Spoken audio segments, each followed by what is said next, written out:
At 7:03 a.m., my wife's phone lit up on speaker, and I heard the dispatcher say, "Ma'am, we have a 911 call claiming you're illegally occupying the home. Please step outside." I stared at my kitchen counter like it had punched me in the face, because the illegal occupant was my wife, Emily Carter. And Emily doesn't just work in law enforcement, she runs the state police. We bought our place in Maple Shore Estates for one reason: quiet.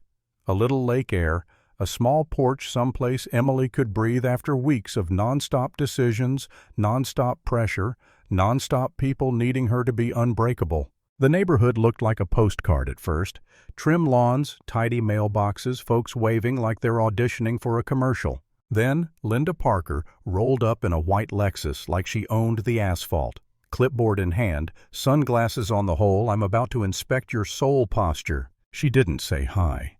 She walked the perimeter of our house, stopped at the porch like it offended her personally, and finally said, "I'm Linda Parker, president of the Homeowners Association. Have you submitted your occupancy notice?" I told her, "We literally just got here. We own this home." Linda's smile didn't reach her eyes. Ownership and authorization aren't the same thing. I don't see her name. My wife stood beside me, calm, polite, the kind of calm that comes from years of dealing with people who think being loud is power. Linda looked Emily up and down and said, "So, you're just staying here?" I tried to keep it simple. The property was under my LLC, perfectly normal, totally legal, and Linda acted like I'd confessed to hiding a body. 2 days later, the first violation letter hit our door. Natural debris accumulation. Translation: pine needles. The next one was about unapproved exterior use because Emily sat on the porch with a mug. I'm not kidding. Apparently breathing outside required permission. I emailed the HOA account and got a response from the treasurer, Greg Dawson, that read like a man trying not to be involved in his own life.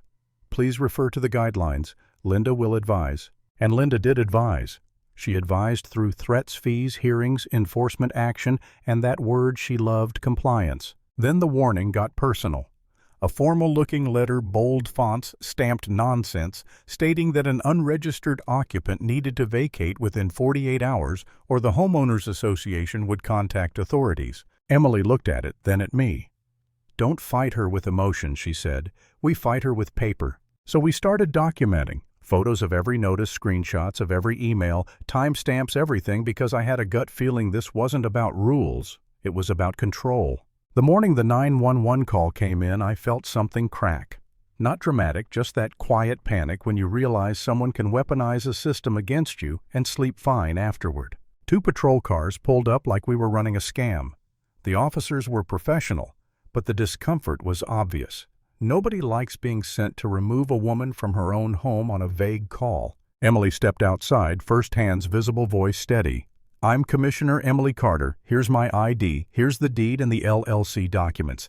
And I'd like the incident number for the record." One officer blinked like his brain needed a reboot. "Ma'am, you're the commissioner." Emily didn't flex. She didn't need to. "Yes. And someone is using 911 as a personal tool. Please note that." After they left, Linda sent an email blast to the board. Safety concern.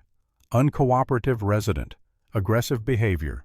All in the same paragraph like she was building her own little fairy tale. Then the real squeeze started. My insurance company called asking if we were operating a short-term rental.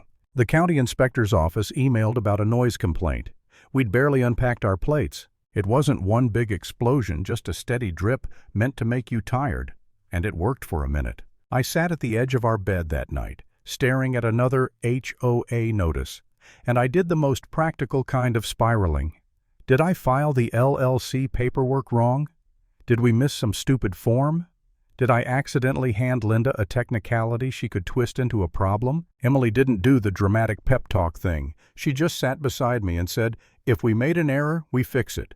If she's lying, we prove it. Either way, we don't let her decide who gets to live in our house." A week later, I came home and noticed the front door wasn't fully latched.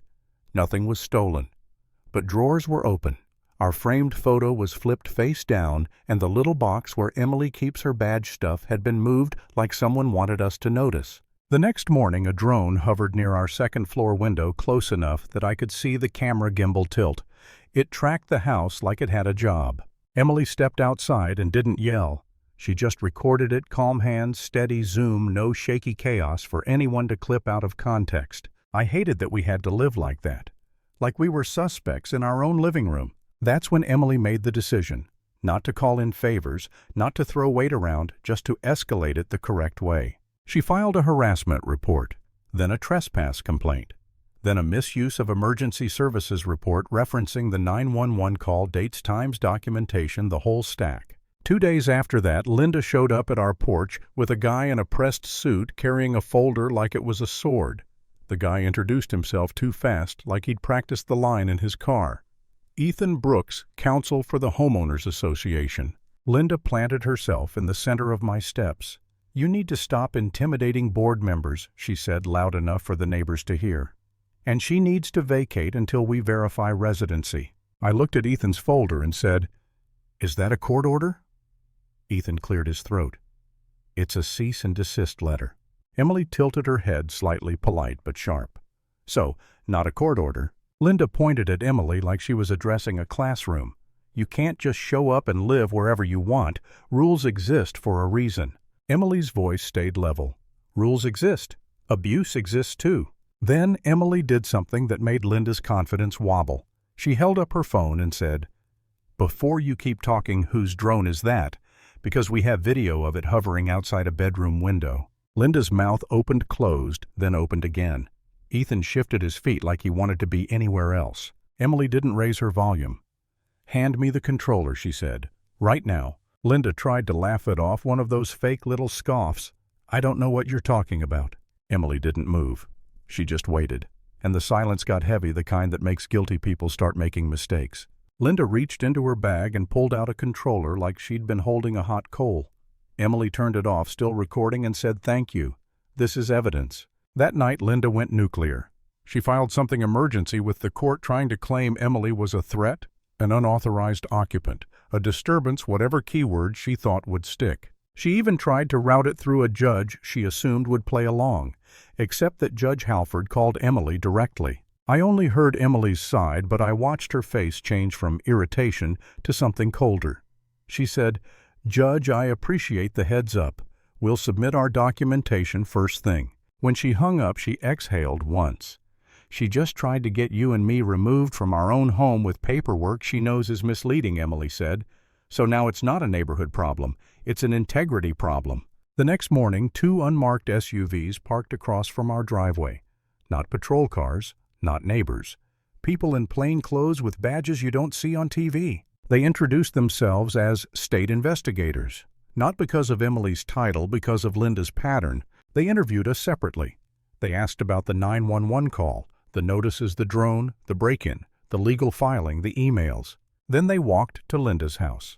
And for the first time since we moved in, I saw Linda through a window, frozen, watching her authority evaporate in real time. By afternoon, the HOA board sent out an emergency notice to residents. No Karen language, no bold threats, just stiff, careful sentences about pending review and temporary reassignment of duties. Greg Dawson finally called me, voice shaking. "Jake, the board is suspending Linda as acting president until the investigation is complete." I didn't feel triumphant. I felt steady again, because the power she'd been swinging wasn't real power. It was borrowed, unchecked, and finally revoked. And the only lesson I'll leave you with is this document everything, because bullies hate receipts.